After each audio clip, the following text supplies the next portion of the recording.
Oi, gente, boa tarde. Meu nome é Gleidson Paiva, sou assistente social. E eu vou falar um pouquinho aqui para vocês sobre algumas coisas que tem me provocado muito agora nesse ano de 2019 e agora com essa mudança de ano que a gente está trazendo novos desejos, novos desafios, novas perspectivas para o próximo ano. Eu acho que a gente precisa falar de alguns pontos. E daí eu estava pensando, refletindo sobre a nossa atuação profissional, sobre o nosso exercício enquanto assistentes sociais, enquanto profissionais que atuam nas políticas sociais, nas políticas públicas, que defendem os interesses da classe trabalhadora, que defende que os serviços públicos eles têm que funcionar da forma correta e coerente, que defende que a socialização das riquezas ela não se dá da forma que deveria ser, né?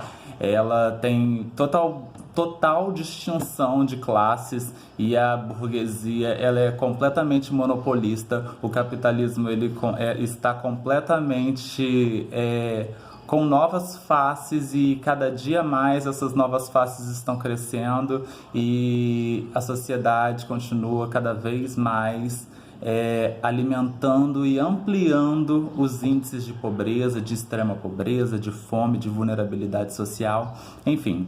E pensando nessa perspectiva, né, em tudo isso, em todas essas coisas que vem me remetendo, eu acho que é muito importante a gente pensar e falar da política de assistência social, que é uma política que está lidando diretamente aí com a vulnerabilidade social, com a violação de direitos e principalmente falar da atuação do profissional de serviço social, do assistente social trabalhando nessa política, né? É muito comum a gente ver, é muito comum, infelizmente, e a gente vê profissionais que se encontram perdidos, que se encontram muitas das vezes eles acham que estão tranquilos, que está tranquilo trabalhar na política de assistência social atualmente, né? E 2019, por exemplo, não foi um ano tranquilo. 2018 e 2019 foram anos extremamente turbulentos e que principalmente tiveram rebatimentos na política de assistência social, né? Aquela PEC do teto, por exemplo, ela congelou gastos, ela trabalhou de forma para poder acabar com os direitos sociais, né? Essas reformas que estão acontecendo, reforma da Previdência, reforma trabalhista, elas estão acabando com direitos sociais, acabando com direitos das pessoas que são pobres, das pessoas que são negras, das pessoas que moram em periferia, que moram em favela. Então isso vai rebater diretamente na política de assistência social. Porém, a gente tem vários fenômenos, né, que por isso que eu quis gravar esse vídeo para a gente poder pensar.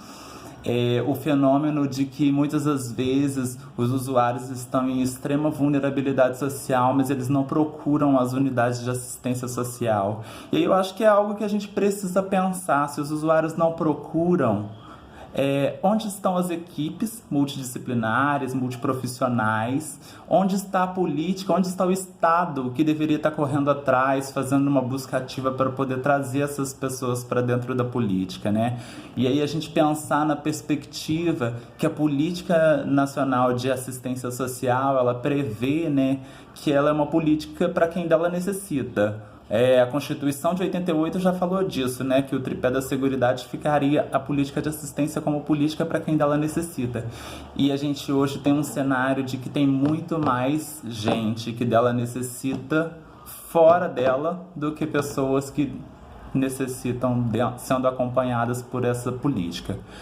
Bom, e aí eu acho que antes de falar estrito senso da política, eu acho que é importante a gente falar do exercício profissional, do fazer profissional, do assistente social, para que a gente possa se localizar dentro dessa política e pensar o que a gente pode fazer de intervenção, o que a gente pode fazer de estratégia, né?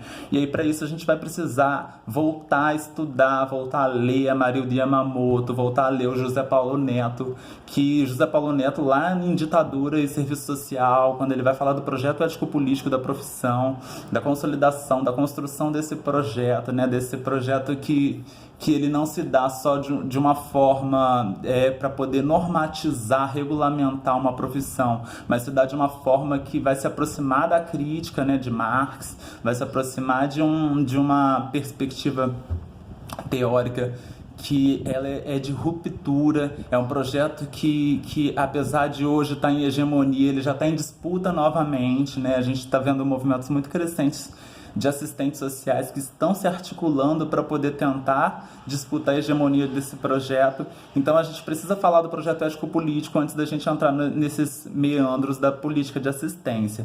E aí eu trouxe aqui, né, para a gente poder pensar os 11 princípios, né, fundamentais, né, através desse livro que foi construído pelo CRES Rio de Janeiro, que é Projeto Ético-Político e Serviço Social, né, os princípios fundamentais, para poder falar um pouquinho sobre eles, né? E o primeiro princípio que a gente encontra, né, não só nesse livro, mas na própria Lei de Regulamentação da Profissão, que é 8662, e o Código de Ética Profissional, de 93, que o primeiro princípio tem a liberdade como valor ético central, né? Como que a gente, assistente social, tem feito hoje nos nossos espaços para poder garantir que a liberdade é o nosso valor ético central? Será que a gente está fazendo isso? Será que a gente está fazendo isso da forma correta? Né? Aí eu queria trazer para a gente refletir que muitas das vezes o assistente social se sente muito coagido no seu espaço de trabalho. Muitas das vezes o assistente social, ele é quem designa o que o usuário vai fazer ou para onde o usuário vai ser encaminhado. Isso se dá muitas das vezes, na maioria das vezes, sem consultar o usuário, sem desenvolver um plano de acompanhamento com aquele usuário, com aquela família, sem explicar para aquela família por que ela está sendo encaminhada para o CREAS, por que ela está sendo encaminhada para o acolhimento institucional.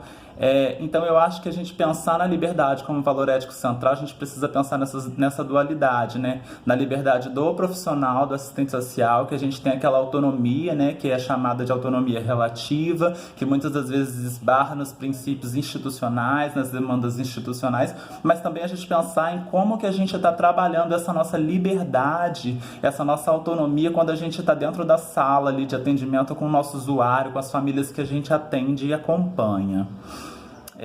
E aí a gente fala da defesa intransigente dos direitos humanos, né, e a recusa do arbítrio e autoritarismo, né? É impossível, né, eu vou deixar os direitos humanos para falar depois, mas eu acho que falar de recusa do arbítrio e autoritarismo é impossível a gente pensar nisso de uma forma que seja concretizada hoje, né? A gente está num cenário que está completamente conservador, completamente autoritário, completamente ditador, e que a gente pega nos nossos espaços de trabalho questões de extrema autoritarismo mesmo, extrema prepotência dos nossos empregadores, ignorância dos nossos papéis, e que se a gente não souber se impor, não souber se colocar para os nossos empregadores, para as nossas instituições, a gente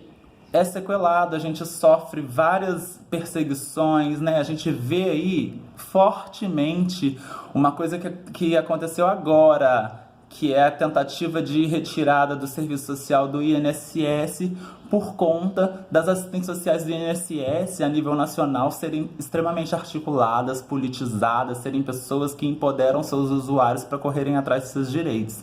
Ou seja, o serviço social, o assistente social, quando ele está no seu trabalho, fazendo o seu trabalho de forma ética, de forma ético-política, ele mobiliza, ele trabalha essa emancipação do usuário, e isso incomoda esse modelo de produção capitalista que a gente está vivendo. Isso incomoda a burguesia, isso incomoda o governo, e é isso que a gente precisa fazer, né? Se a gente está fazendo algo que não está não está provocando esse incômodo, a gente está trabalhando de forma equivocada.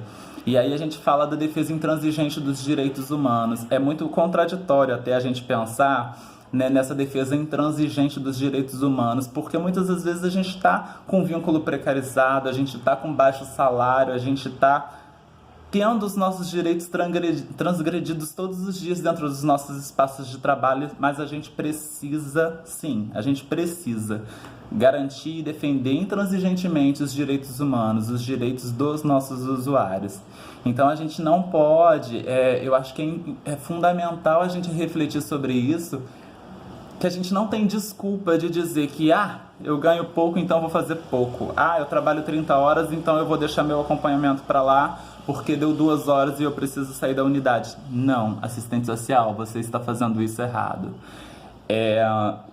Primeira coisa, o comprometimento ético-político do assistente social, ele assume lá na hora que está se formando no bacharelado em serviço social, né? Ele só se torna assistente social a partir do momento que ele faz o registro, né? E faz a sua cédula de identidade profissional no CRES. Mas ele faz um juramento na graduação que ele vai atender, né, a todas as demandas, a todas as expressões da questão social de forma ética e comprometida. Então, a gente utilizar da nossa precarização para fazer um mau atendimento ao nosso usuário, a gente está infringindo o nosso juramento, a gente está infringindo todo o posicionamento que a gente defendeu durante uma graduação, durante uma formação. Então, assistente social que reproduz essa lógica, essa perspectiva de que a gente não tem nada, a gente não tem recurso, a gente não tem papel, a gente não tem pó de café e por isso vai atender mal o usuário, você está fazendo isso errado. Até porque o seu empregador, ele não vai sofrer nenhuma consequência uma vez que você faz esse atendimento negligenciando o direito do seu usuário. A defesa intransigente dos direitos humanos, ela trata da defesa dos interesses do usuário. O usuário sai prejudicado e isso não atinge nem 0,01% do seu empregador.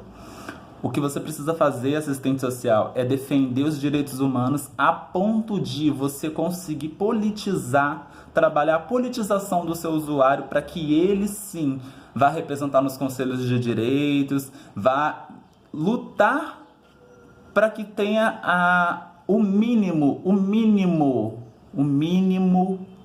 da efetivação da política pública da forma coerente no seu município, no seu território, onde quer que ele esteja sendo atendido. O terceiro, a garantia dos direitos, ampliação da consolidação da cidadania no Brasil. E é exatamente isso que eu estou falando, né? A garantia dos direitos, ela tem que ser dada, ela tem que ser considerada em qualquer momento, em qualquer ação, né? Eu costumo falar no meu trabalho e as pessoas às vezes até acham que eu estou exagerando, mas não. Mesmo se eu não estivesse recebendo, mesmo se eu não tivesse, se o meu salário fosse menor do que o que já é, eu estou ali porque eu aceitei, porque eu fiz um concurso público aceitando essa condição. É lógico que a gente precisa, sim, considerar e lutar para que as nossas condições trabalhistas sejam melhores, porque são péssimas e precárias, mas o nosso usuário não tem nada a ver com isso. Então, a gente precisa dar o nosso melhor, a gente precisa garantir que esse usuário vai ser atendido com qualidade.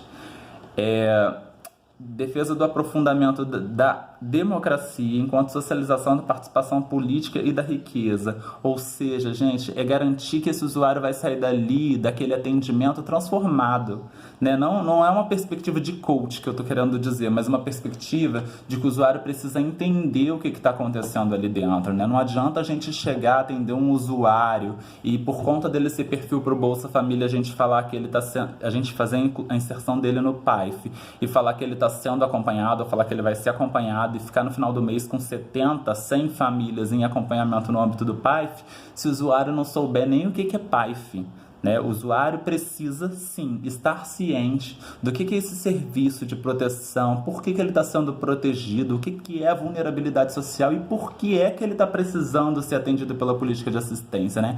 Lembrando que a assistência é para quem ainda lá necessita. Se o usuário está ali é porque ele está necessitando, na maioria das vezes. É lógico que existem exceções, mas o usuário precisa sair dali minimamente entendendo o que ele está buscando ali. E para além, né? Muitas das vezes os equipamentos são limitados e não tem os serviços adequados, não tem essa resposta para todas as demandas. Mas para além disso, o usuário ele precisa ser politizado nesse atendimento com o assistente social. E a obrigação do assistente social politizá-lo, falar que existe conselho de direito, que existem conselhos municipais de assistência social, que existem outras formas de controle social para que esse usuário possa participar. E não simplesmente no dia da conferência ou da pré-conferência colocar o usuário dentro do CRAS, dentro do território, para poder dizer que tem representatividade. A gente tem cenários muito graves, inclusive, de chegar em conferências estaduais, conferências nacionais de assistência social, e o usuário chega lá e ele não sabe o que é assistência social. Então isso significa que o retrato do nosso trabalho é o nosso trabalho totalmente equivocado, né? E aí a gente, não falando só do assistente social, mas principalmente porque é a nossa categoria, mas falando de toda uma equipe que está dentro do território, que está dentro do CRAS, que está dentro do CREAS, mas que não explica para o usuário o que ele está fazendo dentro daquela unidade. Isso é inadmissível. A equidade e justiça social no Brasil, né? Garantia da equidade e da justiça social. A equidade e a justiça social, a gente precisa pensar numa perspectiva de como que a gente vai atender todas as demandas, todas as pessoas, todas as questões de uma forma justa. E como que a gente vai garantir que essas pessoas superem as suas demandas sem sofrer discriminação, como que elas superem suas demandas e saiam dali cientes do que elas estão vivendo, né? Como que a gente vai garantir a justiça social num cenário de tanta injustiça, num cenário de tanta desigualdade que o Brasil está vivendo na atual conjuntura, né? Então, a gente trabalhar essa perspectiva da equidade, a perspectiva da justiça social, principalmente nessa politização, nesse processo de politização do usuário, nesse processo de emancipação do usuário, para que ele possa lutar junto conosco pela equidade, pela justiça social. Isso é um processo que a gente precisa fortalecer. E aí eu trago um outro elemento muito importante. Muitas das vezes, assistentes sociais e outros profissionais também, mas assistentes sociais, eles acham que por conta dele estar atrás da mesa, ele não faz parte da mesma classe que o usuário. Gente, o usuário e o assistente social estão na mesma classe, a classe trabalhadora. A classe trabalhadora é uma só. Então, mesmo que o trabalhador, que o assistente social esteja ali ganhando R$1.000, ganhando 3.000, ganhando 5.000, né, que são raros os casos, ele é classe trabalhadora tanto quanto aquele usuário que está chegando ali e recebendo R$89 do Bolsa Família. Então a gente precisa muitas das vezes ter consciência de classe, saber que mesmo que a gente esteja ali a serviço do capital, que a gente esteja ali com cargo de gestão ou com o cargo que for, a gente é classe trabalhadora e a gente precisa lutar por essa equidade, por essa justiça social para garantir os direitos dos nossos usuários. A gente precisa falar sobre as questões políticas, né? o politicamente correto, e pensando também sobre o pluralismo. A gente precisa entender que, como a gente está falando da justiça social, da equidade, a gente precisa entender que as pessoas, elas são singulares, elas têm demandas singulares, muitas das vezes elas vão ter demandas que são coletivas, né? E aí por isso existem os grupos na perspectiva da política de assistência social, os grupos no âmbito do PAIF, por exemplo, né? Que são as oficinas com famílias, os grupos familiares, enfim, que eles vão trabalhar algumas demandas semelhantes, né? E a gente precisa respeitar o pluralismo. O que é o pluralismo? Ele é totalmente diferente do ecletismo. O ecletismo, ele é quando você não tem nenhuma vertente, ou tem vertentes que são totalmente descompatíveis, incompatíveis, e elas tentam se atravessar. Então a gente não pode lidar por elas. Mas o pluralismo, ele garante que a gente tenha alinhamentos teóricos próximos, alinhamentos teóricos que defendam a mesma perspectiva crítica do projeto ético-político profissional, que defenda esse projeto que a gente tá lutando para poder garantir a sua consolidação dia após dia, para poder manter na hegemonia do serviço social. E quando a gente fala de pluralismo, é interessante que a gente precisa pensar também nos nossos atendimentos, né? Refletir nos nossos atendimentos na política de assistência social, porque os nossos usuários, eles também, apesar de singulares, também são plurais, né? Então a gente precisa entender que muitas das vezes a demanda de um não vai ser tratada do mesmo jeito que a demanda do outro. O usuário não vai ser obrigado. Olha, prestem bastante atenção nisso. O usuário não vai ser obrigado a participar de grupo, de oficina com família, a participar de ação comunitária. O usuário, ele precisa ser atendido no âmbito do PAIF ou do PAEF e ele precisa ser consultado sobre qual vai ser a melhor forma de desenvolver esse plano de acompanhamento familiar. Muitas das vezes a gente vai pegar casos que a gente vai atender somente através de atendimentos individuais, pontuais, ou somente através de visitas domiciliares, ou através de contato telefônico. A questão do grupo, ela precisa acontecer para poder otimizar os atendimentos, para poder qualificar e socializar algumas demandas que podem trazer perspectivas diferenciadas de um usuário para o outro, mas caso o usuário aceite. Quando o usuário não aceita, ou quando a gente nem pergunta, a gente está violando o direito do usuário. Isso é extremamente sério, porque você imagina, você agora vai fazer parte do grupo de pessoas que estão em vulnerabilidade, extrema pobreza e estão precisando receber uma cesta básica do CRAS. Ou seja, aquele usuário ele já está indo para aquele grupo estigmatizado de pessoas que estão em extrema pobreza e precisam receber a cesta básica do CRAS. Ou seja, a gente não trabalhou com esse usuário. Qual é o objetivo do CRAS? Qual é o objetivo do PAIF? Qual é o objetivo dos grupos de atendimento coletivo? Então, a gente respeitar essa pluralidade, essa singularidade, ela é muito importante tanto para o nosso projeto quanto para o nosso atendimento com o nosso usuário. A gente falar sobre a opção por um projeto vinculado ao processo de construção de uma nova ordem societária. Gente, é a gente falar disso que a gente está lutando, que a gente está resistindo dia após dia para a gente poder garantir o exercício do serviço social.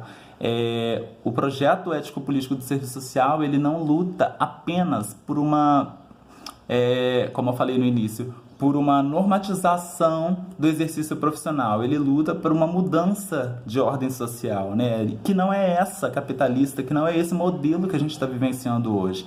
A gente luta por uma transformação da sociedade, a gente luta por emancipação dos indivíduos. E aí, para isso, gente, chama atenção mais uma vez, é o que eu estou falando desde o início do vídeo. A gente precisa politizar, a gente precisa ajudar a emancipar os nossos usuários de modo com que eles entendam o que eles estão fazendo dentro da política de assistência. O que eles estão fazendo ali, como eles podem contribuir, como eles podem corroborar com o nosso trabalho participando dos conselhos municipais de assistência social. Isso é fundamental. O controle social é uma peça fundamental para a política de assistência social. A gente falar sobre articulação com os movimentos de luta de outras categorias que partilhem dos mesmos princípios, né? A gente tem muito presente o Conselho Regional de Psicologia, né, o CRP, CFP, porque os psicólogos, na maioria das vezes, são os profissionais que estão com a gente dentro do CRAS, que estão com a gente dentro do CREAS, né? Algumas vezes tem pedagogos e advogados também, mas o CRP é um parceiro muito grande da gente e ele precisa, sim, ser considerado. O código de ética do psicólogo, a gente precisa falar disso, a gente precisa discutir com o nosso coleguinha, com o nosso par psicólogo, para a gente poder trabalhar as demandas, né? Como eu já falei, né, em outras oportunidades aqui nesse vídeo, o assistente social ele não vai dar conta de tudo. A gente não vai ter uma possibilidade de vestir a roupa de super-homem e resolver todos os problemas. Então, a gente trabalhar essa questão multiprofissional, multidisciplinar, ela é muito importante. E é importante que a gente entenda o nosso trabalho, mas que a gente entenda o trabalho do nosso colega, para que não se reproduza aquela lógica de que o profissional é só técnico dentro do CRAS e que não existe diferença da identidade profissional do assistente social e da psicologia. Isso está completamente equivocado. O assistente social, ele fez a graduação em serviço social com duração de 4 anos, com base nas diretrizes curriculares, né, de 1993. Desculpa, de 1996. Me perdi. Com base nas diretrizes curriculares, com base na Lei de Regulamentação da Profissão de 1993, que é 8662, e ele estudou para ser assistente social. Então, embora ele receba um nome de cargo genérico, ou um cargo genérico, ou uma outra forma de precarização, e execute tarefas, atribuições que sejam parecidas ou similares a de outros profissionais, tem atribuições privativas que eu vou falar aqui agora para vocês, que são exclusivas do assistente social, né?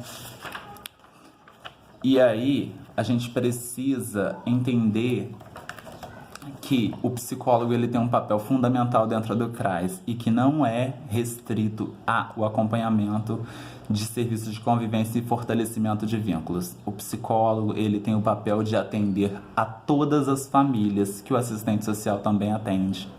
Porque a perspectiva da psicologia ela vai se dar na assistência social não é somente através do olhar, né? Aquela coisa O olhar, a subjetividade do psicólogo vai contribuir para a assistência social. Ótimo, isso vai contribuir mesmo, desde que o psicólogo atenda as mesmas famílias que o assistente social atenda. Não existe a possibilidade de se ter 50 casos, 25 são do assistente social e 25 são do psicólogo. Todos os dois precisam atender todas as famílias, porque uma profissão não vai substituir a outra. E é importante a gente falar disso. Na Lei 8662 de 1993, ela fala que no artigo 5º, as atribuições privativas do assistente social, e eu vou ler aqui bem rapidamente. Coordenar, elaborar, executar, supervisionar e avaliar estudos, pesquisas, planos e programas e projetos na área de serviço social. Ou seja, quem pode coordenar, executar, implementar, falar sobre planejamento em serviço social só pode ser o assistente social. Planejar, organizar, administrar sistemas e projetos em unidade de serviço social, corrobora um pouco com isso. Quem pode planejar, organizar, sistematizar isso é assistente social. Isso é exclusivo do assistente social. Assessoria e consultoria para órgãos de administração pública direta e indireta, empresas, entidades em matéria de serviço social, somente por assistente social, que trabalha com assessoria, com supervisão. Realizar vistorias, perícias técnicas, laudos periciais, informações e pareceres sobre a matéria de serviço social. Gente, essa parte é fundamental. Não existe relatório técnico de multiprofissional. O relatório técnico do serviço social, o parecer social, o laudo social, ele só pode ser feito, preenchido, assinado e carimbado pelo assistente social. Não existe essa coisa de que o psicólogo que fez a visita, então ele vai fazer o relatório social, o parecer social. Isso não existe, porque mesmo que o psicólogo esteja na assistência social e até se denomine psicólogo social, ele é psicólogo e ele vai trabalhar na vertente da psicologia. Assumir magistério de serviço social a nível de graduação, pós, disciplinas e funções que exijam conhecimentos próprios, ou seja, somente assistente social pode ser professor de fundamentos teóricos, históricos e metodológicos de serviço social nos cursos de graduação, ou outras disciplinas que são próprias do serviço social de acordo com as diretrizes curriculares da ABEPS. Então não existe a possibilidade de existir tutor, de existir outros professores que não tenham formação em serviço social. Treinamento, avaliação e supervisão direta de estagiários de serviço social. Gente, isso é de extrema relevância. Apesar da gente entender que o nosso estagiário ele precisa sim ter vivência com outros profissionais, ele precisa ter essa vivência quando você estiver perto do supervisor. Assistente social é exclusivamente o responsável pela supervisão do estágio de estagiários em serviço social.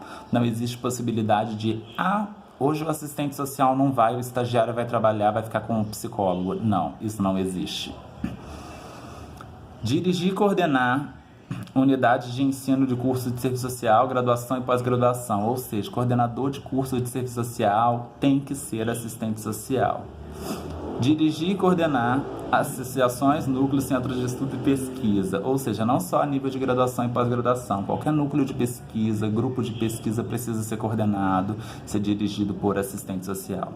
Elaborar provas, presidir ou compor bancas de exames e comissões julgadoras de concursos, outras formas de seleção para assistentes sociais. Ou seja, quando a gente vai fazer concurso público para assistente social, para vagas para serviço social, precisa ter assistente social na banca para poder avaliar, para poder ajudar a construir editais, o edital, para poder falar das atribuições profissionais, para poder falar dos princípios fundamentais.